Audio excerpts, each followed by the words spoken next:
A lot of people ask me what I do underneath my tarps, which I tarp it 3 times to keep the snow out. So I kind of built this.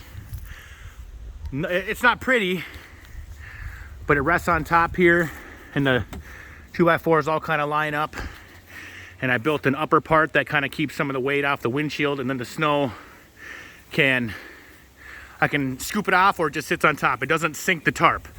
The tarp is unable to sink with the heavy snow, and I put this over this. That way it kind of can breathe in there a little bit too. I don't want it to be musty. So that's what I do for the front section. It's not pretty, but it works. And for the back section here, I probably spent $10 on this. I had this board. I've been using this for like 5 years. So I kind of put it over the windshield. That way none of the weight goes on the windshield or the snow. Across here, same thing. I open up these pockets. That way, if any condensation gets in there, it shouldn't happen. It breathes a little bit. And I kind of overhang this over the back bench there, just to try to keep it a little bit, air moving. And make sure you put your lower end down and take your battery out. We're gonna put that in a trickle charge.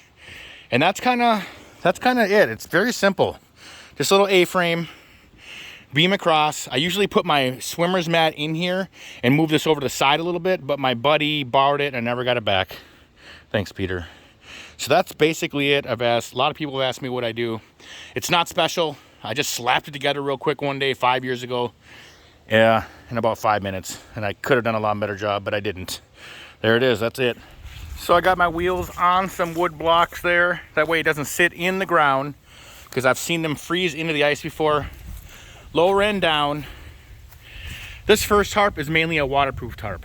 The next ones I'm going to tighten down a lot. That way the snow cannot sit on top of it. Put a couple more bungees on this. And I triple tarp. So that's what I'm going to do here. And I always, whenever I get a decent amount of snow, I take a shovel and I scoop it off. But at least this way, it shouldn't cave in, as long as you use enough straps and tighten it in pretty dang good. And that's how I've been doing it for years, and I've never had a problem, never had water in the boat. Again, on a wood block there. Lower end is down. Lower end down is very important. Take your battery out too. Make sure your boat is dry, and you should be good all year as long as you winterize it. Link in the end for winterizing. So that's the final product. I can never use too many straps. Again, I have 3 tarps on there. That's why there's so many straps. I strap down every tarp.